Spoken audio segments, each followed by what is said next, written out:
Hello, and welcome to Inventors Helping Inventors. I'm your host, Alan Beckley, inventor of the Wonder Wallet.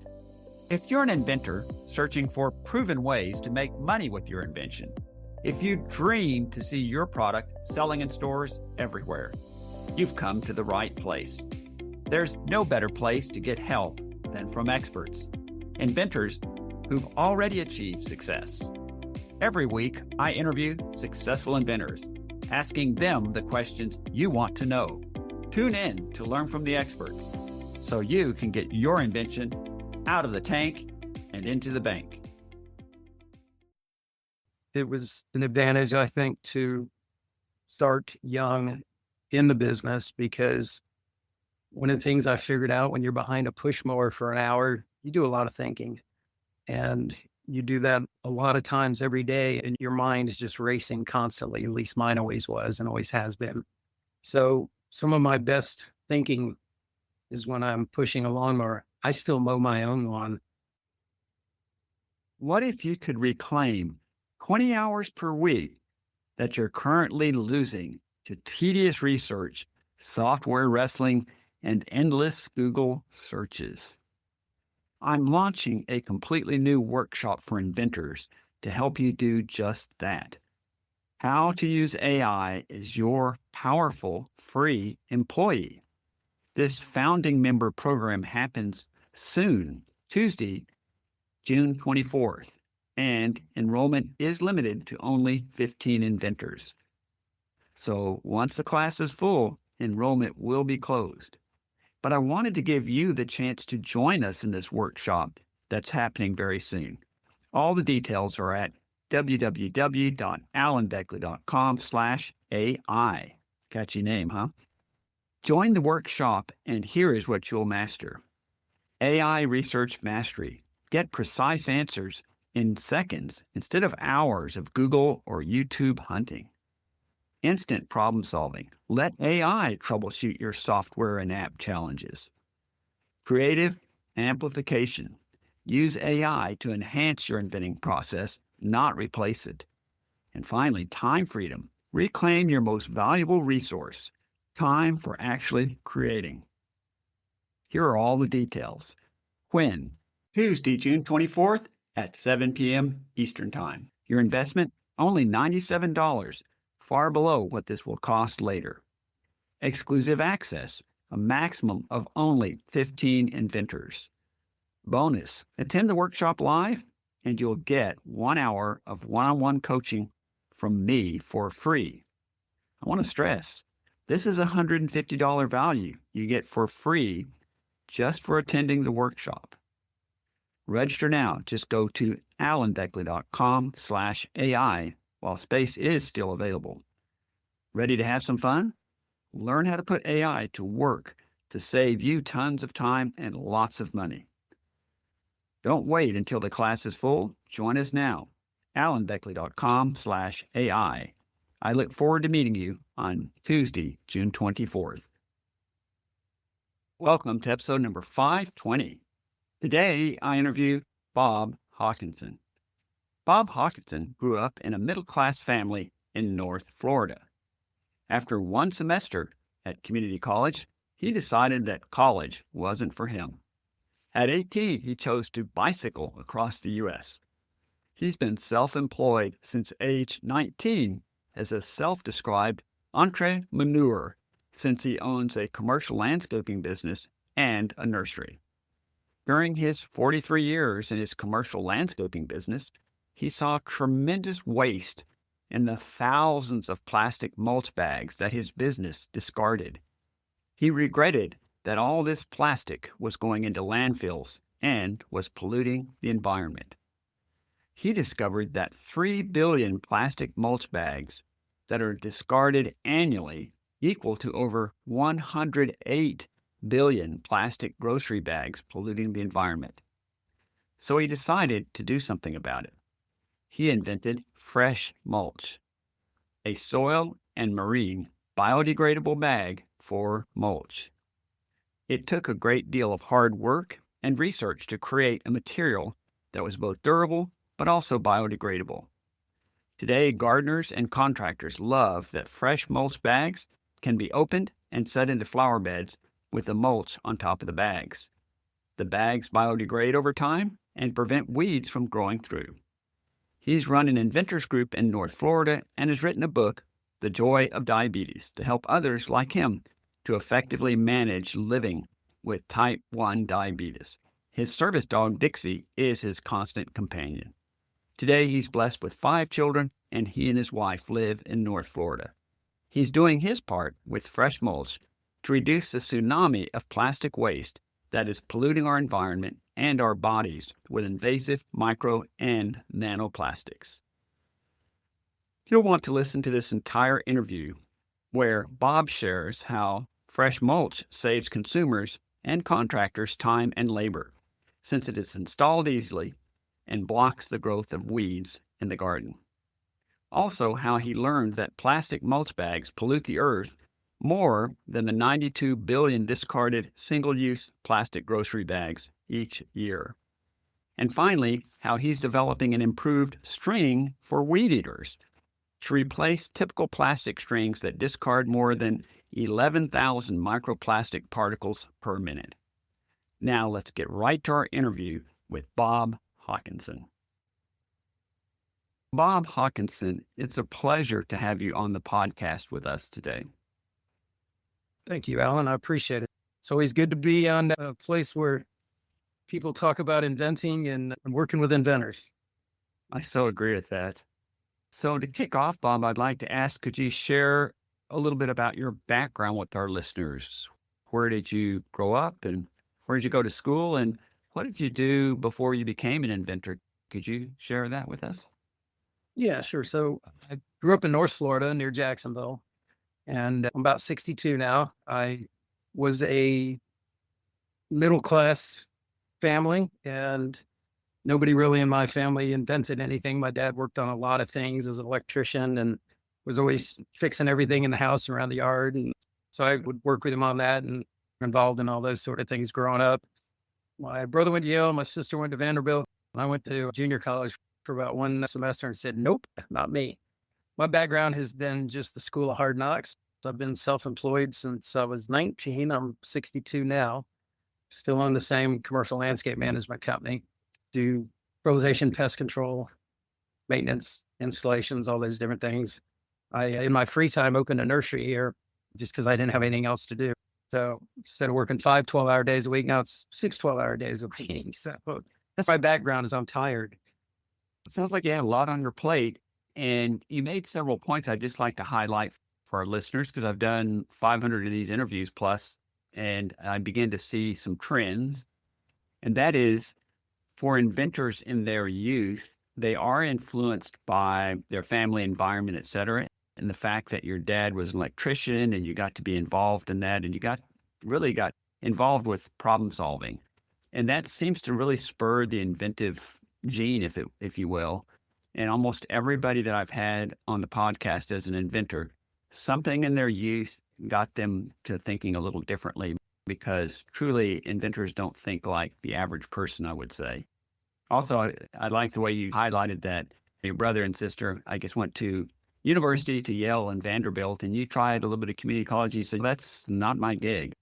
And sometimes people forget you don't have to go to college to be successful. That's not the only path forward for people. And it's just as you described, you've got a lot going on with commercial landscape, the nursery, et cetera.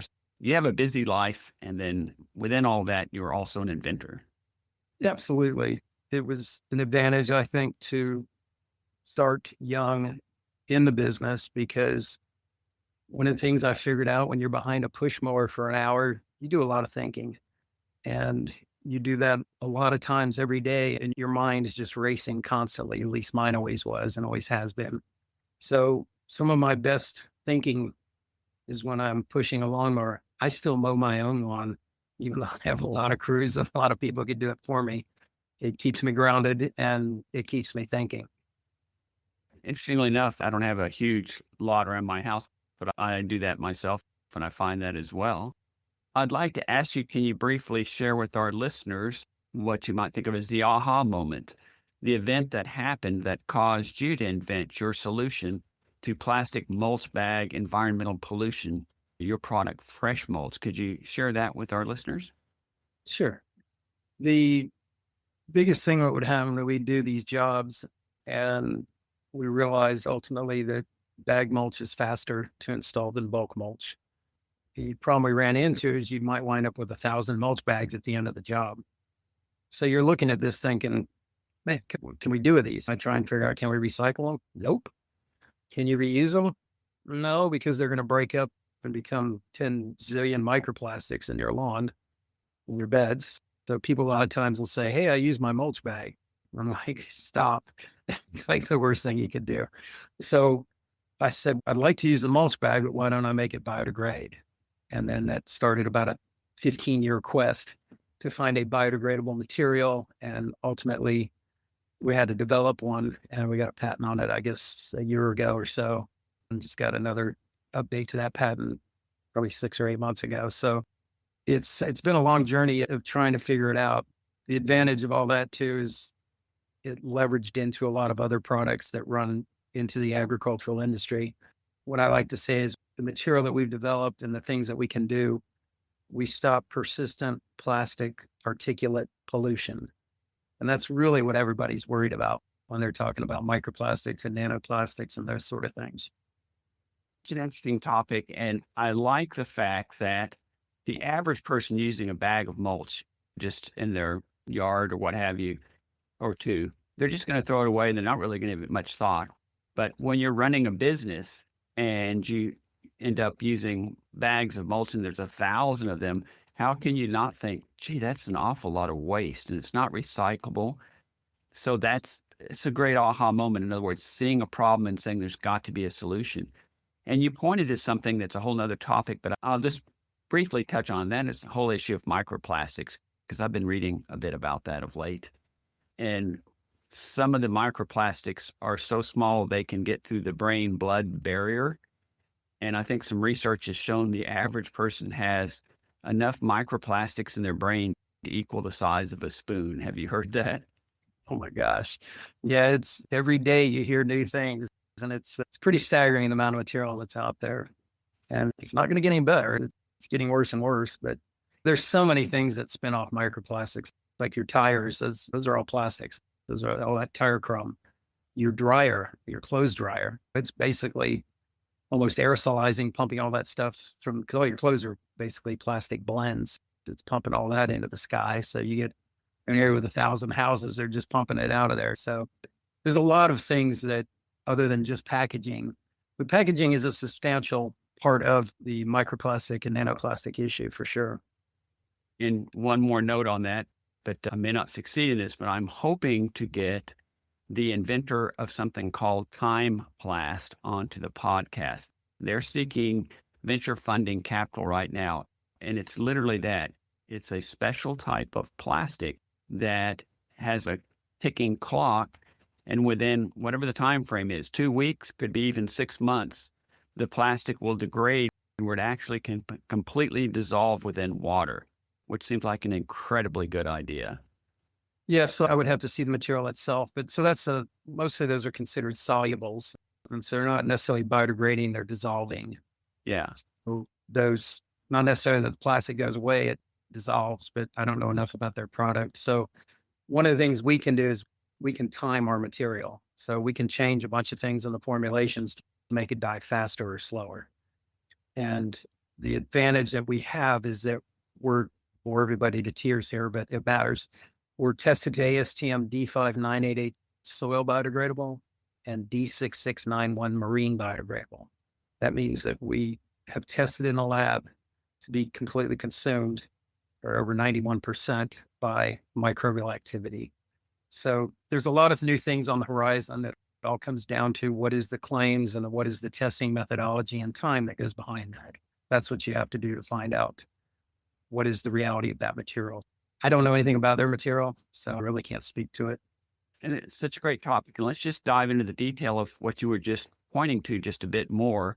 Just to highlight it for our listeners, millions of people buy and apply mulch for their gardens and flower beds, and they're used to cutting open the big plastic bag of mulch and pouring their mulch wherever they need it.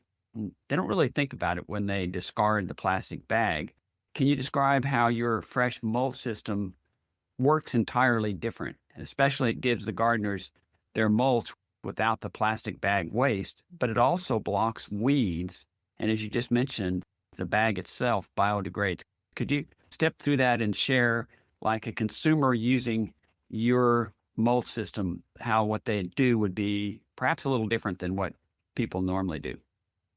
Yeah. What I figured out is really, I like to call it package as product or purposeful packaging. We use the package as part of the process or the use of the entire material.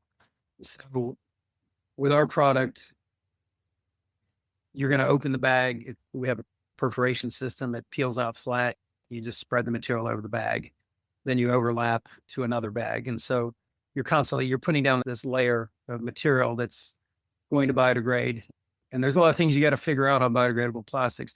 So you can't contaminate soils, right? So you have to work with really smart people who understand this world. And it's much more in depth than I ever thought it was. But it's been a lot of fun to learn and to run this whole gamut. But we're doing a lot of really cool things. Working with some folks on the reef restoration. We're working with some folks. We're doing weed eater string. You don't realize 11,000 microplastics per minute are generated by a string trimmer line. Yeah, those are big deals. With the mulch bag, the problem is one mulch bag is equal to about 36 grocery bags and plastic content. So for what we can tell, the claims are there's around 92 billion plastic single-use grocery bags used every year. From what we can decipher, it looks like there's about 3 billion mulch bags used every year. So if you multiply that times 36, it actually comes out to 108 billion equal to grocery bags, if that makes sense, the same plastic content. So there's really more plastic content going out in mulch bags than there are in grocery bags. And for some reason, people don't get that or seem to be concerned about it. I have been. So we got a solution. We help block weeds. You're going to use far less, if any, herbicides. We're very fast and you get a consistent depth. If you take a mulch bag, tear it open and dump it, you're probably going to get 4 to 6 inches in the middle where you started, and you're going to kick it to the sides where you're going to get half an inch. Where if you use our product, you're going to get an average of about 2 inches across the whole distance, which is what you want. You gave us a lot of things to think about there and that I thought was particularly interesting. Some of the statistics that you shared with us, as you just described, I certainly never thought of it that way. I thought of the plastic one-use bags as being far more than might be from mulch bags, because not everybody uses mulch bags all the time. But when you did the math and you said 3 billion mulch bags equals effectively 108 billion one-use plastic grocery bags going into landfills and everywhere else, that is just absolutely amazing. Yeah, it is. And then also, as I understand it, again, just to give our listeners kind of a visualization of the process, as they're using your product, they literally put the bag itself and open it up and put it on, let's say, the flower bed, and then the mulch is on top of the bag, and the bag will biodegrade, but also will tend to block weeds from coming through. Did I get that right? Yeah, exactly. That's what it's designed to do. And we've had really good success with it. It does a good job. The whole thing with the bag and the concept, people will sometimes put down a plastic weed cloth and then they'll say that we're not having success because we're getting weeds growing on top of the weed cloth. What happens is you put that weed cloth down, it's there for a long time. You put mulch on it this year, okay, great, it blocked weeds. That mulch starts to break down. Next year you mulch again and you build this sort of humus layer of material and then the weeds grow on top of it. So the advantage of our product is as it biodegrades and breaks up, it goes away. And so you don't layer like you do with the weed barrier that people are used to. Let me ask another question, and that is, can you share with us, how does fresh mulch compare in price with conventional mulches? Does it cost more, or is the price about the same? And also, the sad truth is often consumers are a bit hesitant to spend more even when they're getting a superior product. So does fresh mulch cost a bit more than other mulches? And if so, how do you address that with consumers? Yeah. So if you look at the major brand out there, we're probably going to be $1 a bag more than them. They're high end brand.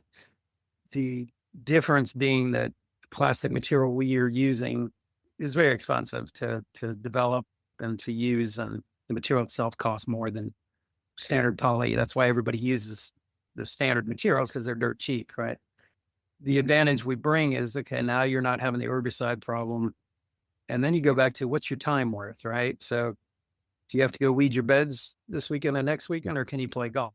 So there's cost and there's price. I would say cost wise, we're a lot less. Price wise, we're a little bit more. I like the way you highlighted that. And it sounds like you've clearly enunciated that with consumers, that they should look at the total cost. And the total cost involves, I guess I could say, three elements. First of all, the product itself. Second of all, the value of their time. And then really the herbicide that they're going to have to do weeding. And so if their time is worth money and they don't want to spend more in the weeding and all the rest, and as you said, they can go play golf, then if they look at it in any kind of meaningful sort of way, this product is going to save them in a variety of ways. It ultimately is going to cost them less, and it's going to free up some of their time that they might spend pulling weeds. Is that accurate? Yeah, that's what the entire project is designed to do. And like I say, after 43 years in this industry, I understand how it works. We're building a barrier product. Sometimes you'll see that folks will go out and they'll use cardboard, which I cringe at, because people don't realize that cardboard is just completely full of plastic glues. And all those glues are plastics. So when they take that sheet, they typically coat that sheet with a glue, plastic glue, and they put in the flutes. And then the other sheet is completely coated with the plastic glue.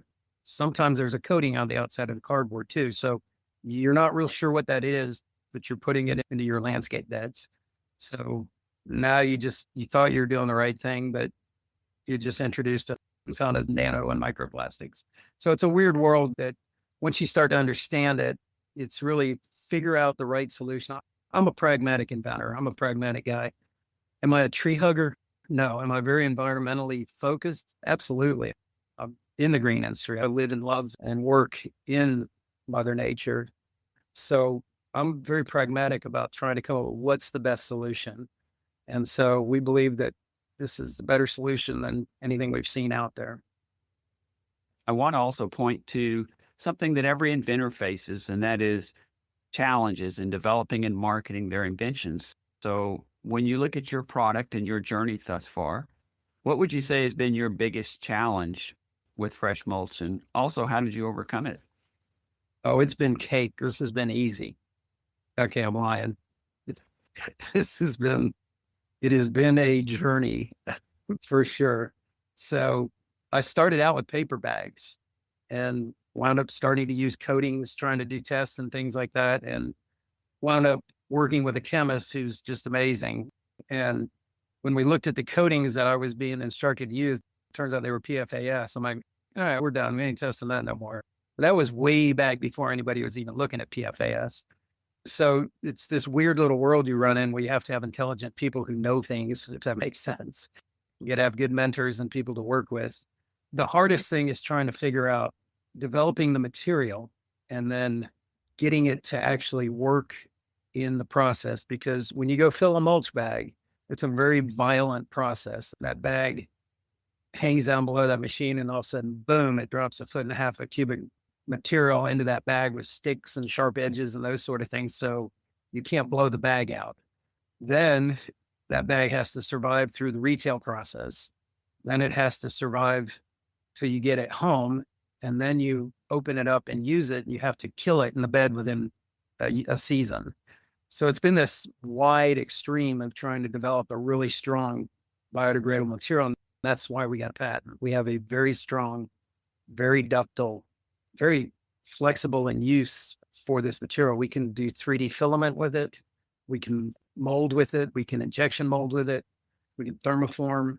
We can blow film with it. It really does a lot of different things. So trying to figure out this one thing led me to develop a product that is just game changing on a massive level.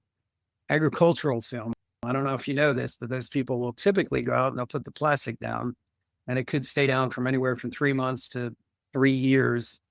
At the end of their time, they roll that material up. And when they do, it's shedding all these microplastics. And a lot of times they'll go throw it in a dumpster or they may light it on fire. That's not unheard of. So the beauty of what we're doing, ours can be tilled into the soil. You don't have any removal costs or disposal cost. And it's just a faster, easier way to do it. And you don't build this toxicity into your soils. Is our material cost more than regular poly? Yeah. Are we creating toxic plastic waste over 40 years? No, we're getting consumed by microbes. And to be considered soil biodegradable in the US now, you have to also be considered marine bio and tested as marine biodegradable. The reason being, you get your material out on that farm, you get lots of irrigation, you get lots of rainfall, they have ditches all over the place. The material runs off, goes in those ditches, heads to waterways, heads to big water bodies, and you can't pollute all those areas. So it has to die in the water too. So that's been the process, the sort of the big challenge is to try and clear all these hurdles. But yeah, we've done it. We figured it out. That's fantastic. I did want to ask you, and I think you mentioned it earlier, but you said you definitely don't want PFAS. Can you tell our audience what PFAS stands for? So people are, you'll hear them called the forever chemicals, right? The people often will say name brand of Teflon or those sort of things. And there's been movies on it about contamination in farms and fields and all those things. So those are the forever chemicals, the coatings for water repellent clothing and that sort of thing. So yeah, when we developed our material, it's no BPA, no phthalates, no PFAS, has to have soil non-toxicity, has to marine biodegrade, has to soil biodegrade. Yeah, when you're saying what's the hardest thing, man, I don't even know the whole litany of hard things to figure out. But that's inventing. It's really a process. It's not just a ta-da, I'm done. I figured it out. It's you just got to keep going and just knocking down, jumping the hurdles and knocking down the obstacles. I just had also just a super simple question. It's my own curiosity more than anything. What does a PFAS stand for then? Oh, geez, I always get this wrong.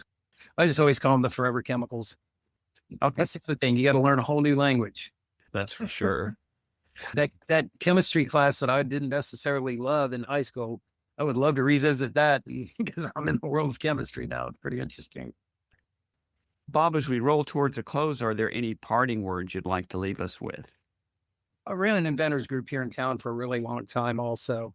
And the biggest thing I would say is if you're going to invent something, you have to figure out who's going to write you a check, right? And focus on that person and give them what they want. Just because you like it doesn't mean your mother, sister, brother, cousin, uncle, everybody's going to tell you it's wonderful.